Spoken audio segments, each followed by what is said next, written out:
Hello, Andre here, and I know I left off on deciding if I wanted to go back or not after all the events that happened. Well, I contemplated many things, just quitting, calling the police, and even returning. To be honest, I didn't want to call the police because I fear that they would just laugh at me and call me insane.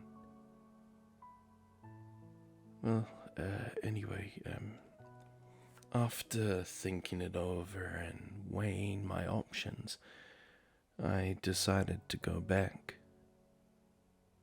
I know,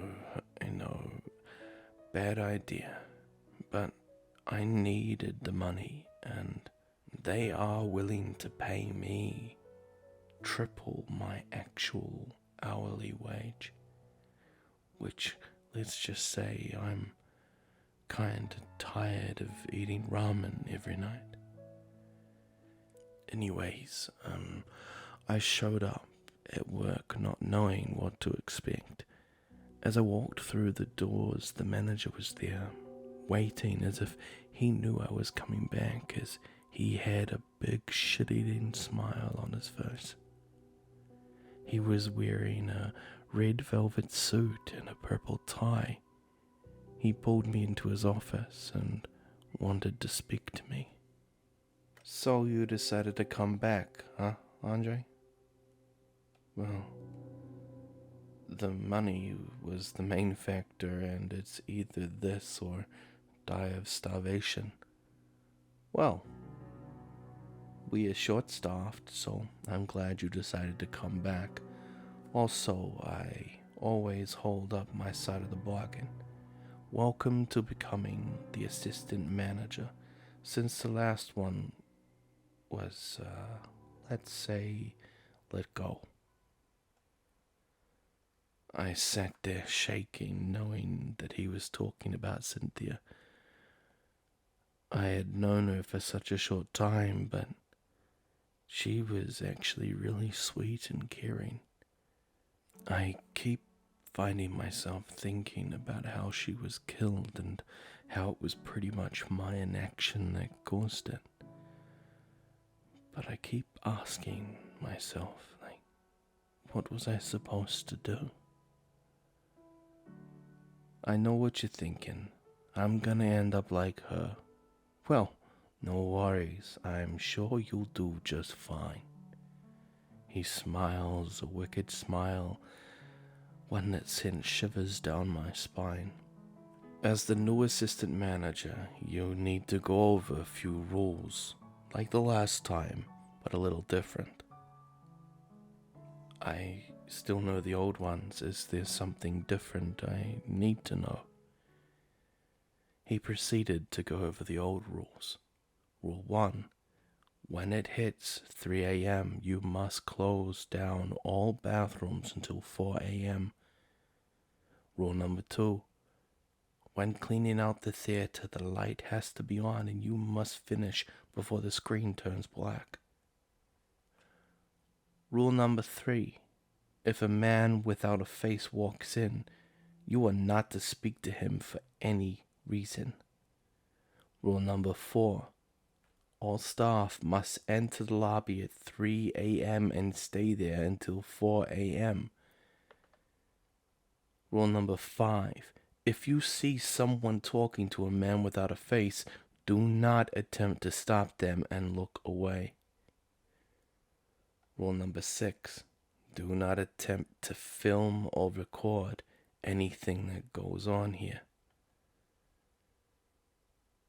Since you know the old rules, here are the ones that are important to your new job, which is to train new hires and keep the peace when I'm away. So the next 3 rules are imperative to your job here. He slipped me a thin slip of paper that was folded. He explained not to open it until 6 a.m. or the last hour of work. This is very important. If anything Not opening this until 6 a.m. is the most important of all of the rules. I need you to agree with the rules, so let's shake on it. He held out his hand with some crazy and uneasy grin. I accepted his deal reluctantly and shook his hand. Oddly enough, the moment I shook his hand, a wave of euphoria passed through my body as if it was a good thing for me somehow. But the uneasy feeling became increasingly more difficult to shake off. He said he was excited to see what I could do, and then escorted me out of the office. It was time. The clock struck 11 and I clocked into work. It was normal at first. Many people came in and came out, nothing out of the ordinary. A few hours go by, and after my first break it was 2:45, and I decided to start closing the bathrooms down. I went in and asked if anyone was in either bathroom, and I heard nothing. So I walked in to knock on each stall and double check. After each check I heard nothing, even standing back to peep under the gap to look for feet, but there was nothing, so I decided to head out. However, before I could get out, the door locked shut and I was stuck in the bathroom at 3 a.m. I ran to a stall and locked it, hoping nothing would happen. Sitting there, I was holding my breath when the lights in the bathroom began to flicker, with about a half-second pause between each flash. I kept quiet, but I could hear this large creature with its joints popping and creaking like old wood. I could hear its raspy breath as it wheezed and moaned. The thing slammed open each stall and stopped at mine, where she looked over the top of the stall, and with a wicked smile and those bright white eyes, she flung the door open, nearly ripping it off its hinges, and stared at me, smiling with razor-sharp teeth and a smile that was ear to ear. I tried to pray, but before I could let out a word, it reached for me. I recoiled in fear as this thing was about to take my life. I covered my eyes, waiting to see what was going to happen.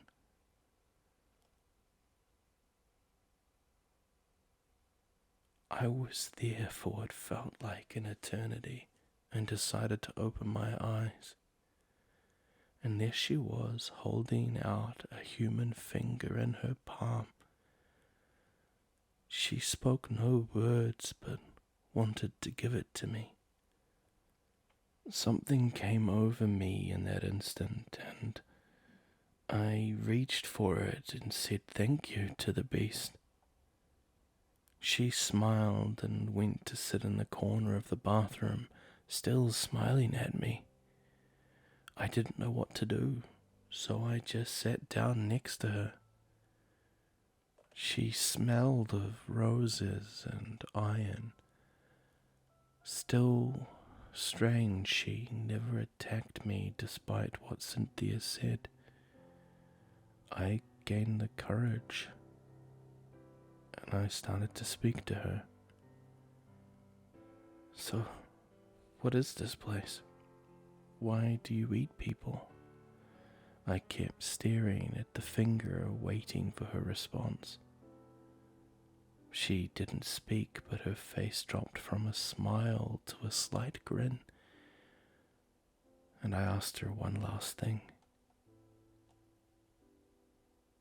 Why didn't you kill me?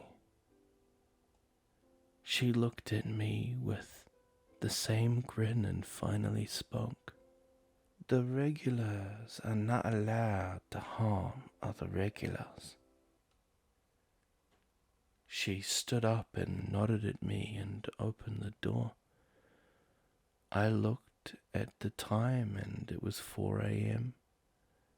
I stood up and dusted myself off and walked out. Looking down the hall, I noticed our other regular was walking in, the man with no facial features. He did his regular routine and walked to the counter, pulled out 5 human fingers made of gold and placed them on the counter. He got his movie ticket and was walking down the hall when he bumped into another member of staff who wasn't paying attention. "Oh, sorry, sir," the staff member said while texting on his phone and not knowing who he just encountered. Instantly, without warning, the creature grabbed the boy's head and crushed it between his fingers, sending brain matter and blood all over the wall, before its head split open, revealing a massive maw. The staff member was then swallowed whole, and afterwards the creature kept walking as if nothing happened. The other staff were trying to hide, knowing that they could be next. However, I was just staring at the creature. Blood and drool slowly dripped down its featureless face. The creature smelled of rancid flesh and cheap cologne. I think the thing could feel me looking at it, and it slowly turned to look at me. This exchange only lasted a few seconds, but it felt like hours passed by as this thing just stared at me. It even felt as if this thing was fetishizing my soul. Something was more than evil about this being. Some kind of primal fear was welling up in my entire body. I started shivering. My body was telling me to look away and run, but I had to keep looking. I felt that if I looked away, it would attack. After a few seconds, the creature just turned around and headed towards a picture on the wall, which opened when it approached. The painting seemed to vanish, and a bright white light shined where the opening was. Then the creature walked in, yet paused to look back at me.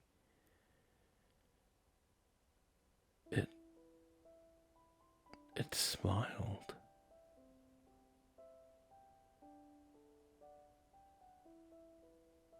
"What do you want?"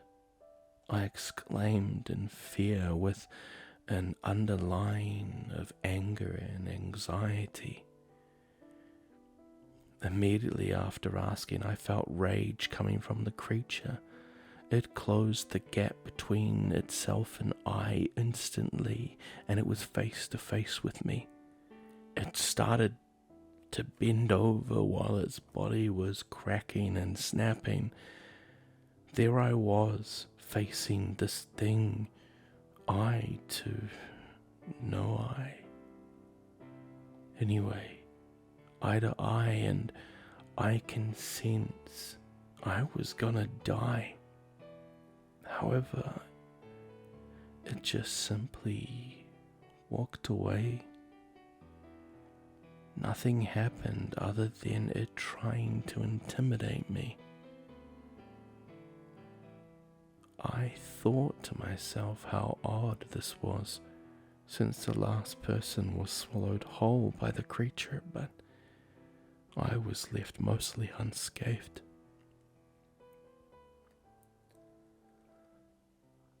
Other staff were looking at me as if I was crazy, and to be honest, I felt like I was by tempting the creature that was able to swallow someone whole. I had to take a break after that, so I went outside and grabbed a cigarette. At the time, I had stopped smoking. I mean, it was recent, but I had quit. But in that moment, having one between my fingers seemed to help me calm down. Remembering all that has been going on today has been taxing on my mind. It all seems impossible since the police should be here and investigating, but how is it possible they haven't been able to? I was so distracted by the thought that I lost track of time and looked at my watch, and the time read 5:45, and the last show for the next 2 hours was finishing. I tucked the cancer stick back into its box and my pocket. Walking towards the room, I see customers shuffling out of the room, all whispering about how great the new movie Morbius was. I went into the room with about 2 other entry-level custodians. They both were working quickly and I decided to help. The end credits were all done and the screen was about to fade to black when the lights started shutting off. I quickly pushed the kids out while yelling at them to run. They passed the threshold and the door slammed shut, locking me in. I looked back at the screen to see the mass of human flesh and tumors crawling out. It had Cynthia's face and started gargling blood, but slowly started to talk to me. Why did you leave me? The creature asked. I couldn't speak or move. I was frozen with fear. In an instant, the creature was above me and surrounding me. The cries of all the people in the body were filling the air, along with the stench of death and rot. It bared down on me, dripping liquid flesh on my body. Chunks of viscera and clotted blood were dripping down. I started to gag as the creature kept getting closer and closer until the lights turned on. It scurried into the screen, crying and screaming as if it was being burnt alive. I stood up and brushed off the chunks of meat. They started to evaporate in the air as they touched the ground. Still filled with fear, I was shaken up. I left the theater to the front again, shaking and stirring. I pulled out the cigarette again. I looked up at the sky and took a deep breath.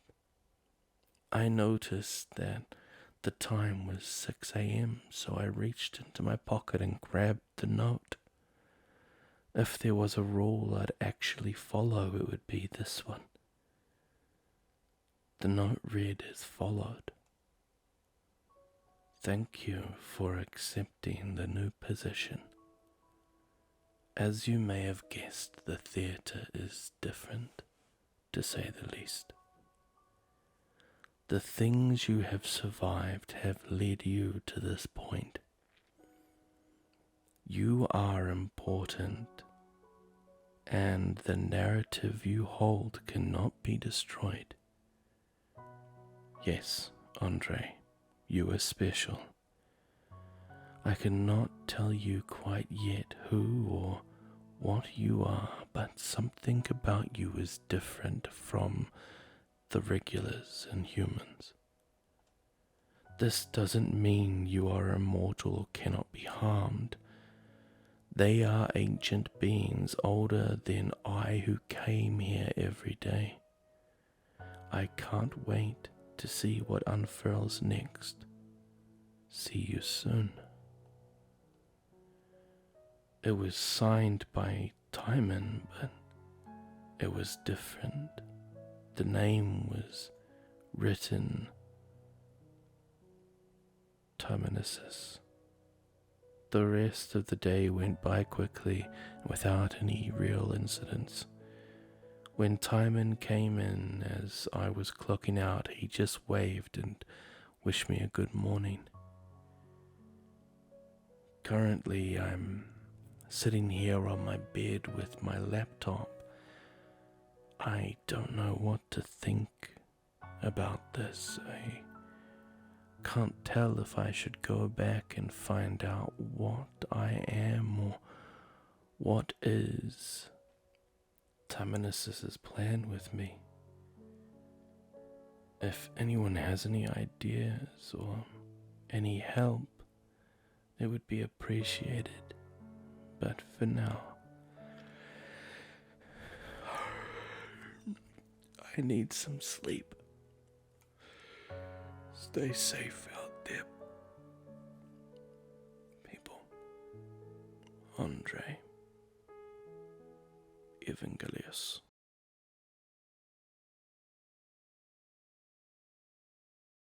Well. What do we have here? Well, that would be part 2 to the I work as a custodian for a 24/7 theatre with some strange rules. Now, this update was released about a year ago, so we may be waiting a little while for a third one if there is to be one, but if it comes, I shall read it. Let's get to the usual introductions. Hello everyone, Grim here, and I hope you enjoyed my telling of this amazingly written tale. The author, as said in my last video, is CrimsonBayonet. I will put their Reddit details and story links in the description below as normal. Well, I won't drag this out because we all know I can talk too much. So as always, be safe wherever you are. Have yourself a good night or day. And I am Grim. And I'm, well, signing off.